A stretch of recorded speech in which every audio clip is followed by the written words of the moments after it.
आज का हमारा पाठ है पाठ 3 शब्द।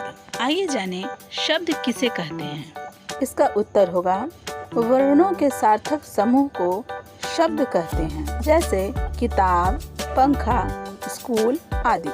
आज हम पढ़ेंगे अर्थ के आधार पर शब्द के कितने भेद हैं। तो अर्थ के आधार पर शब्द के 2 भेद हैं, सार्थक शब्द और निरर्थक शब्द। जिन शब्दों का कोई अर्थ होता है उन्हें हम सार्थक शब्द कहते हैं। जैसे बोतल या जानवर शब्द की बात करें तो इन दोनों का कुछ न कुछ अर्थ निकलता है। जैसे बोतल का अर्थ हुआ शीशी और जानवर का अर्थ हुआ पशु। यानी यहाँ हम कोई भी उदाहरण के तौर पर नाम दे सकते हैं जिनका की कुछ अर्थ निकलता है। आइए अब निरर्थक शब्दों को समझते हैं। जिन शब्दों का कोई अर्थ नहीं होता है उन्हें निरर्थक शब्द कहते हैं। जैसे खटखट, चरमर, ताबकी आदि। याद रखने योग्य बातें। कुछ निरर्थक शब्द सार्थक शब्दों के साथ मिलकर अर्थ प्रकट करने लगते हैं। जैसे कुर्सी चर-चर बज रही है। माताजी बाजार से सामान वामान लेकर आई हैं।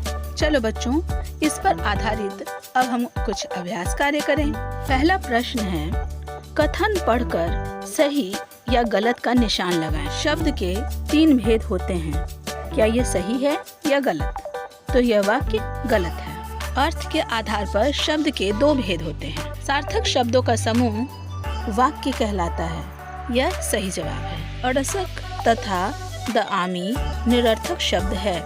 जी हाँ, यह सही जवाब है, निरर्थक शब्द है। दूसरा प्रश्न है, दिए गए वर्णों को सही क्रम में लिखकर सार्थक शब्द बनाएं। प्रश्न क है ब सु ह, ये क्या बनेगा सार्थक शब्द? सुबह। अगला शब्द कुशल यानी स्कूल।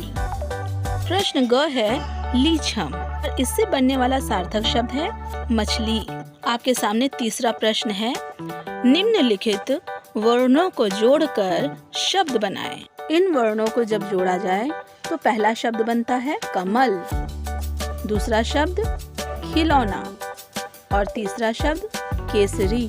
चौथा प्रश्न है, सार्थक तथा निरर्थक शब्दों को अलग अलग छांट कर लिखें। तो हम लोग बच्चों सार्थक तथा निरर्थक शब्दों की अलग अलग सूची बना लेते हैं। जिन शब्दों का अर्थ निकलता है वो सार्थक शब्द हैं, जैसे बिजली, लकड़ी, मेज और कहानी। अब कुछ निरर्थक शब्दों को छांट लें। वे हैं नीपा, टटमार, रजाबा और लीकन। तो हमने देखा कि इन शब्दों का कोई अर्थ नहीं निकल रहा है, इसलिए ये सारे शब्द निरर्थक शब्द हैं। धन्यवाद बच्चों। यदि आपको मेरी ये वीडियो पसंद आई हो तो इसे लाइक, कमेंट और सब्सक्राइब करना न भूलें।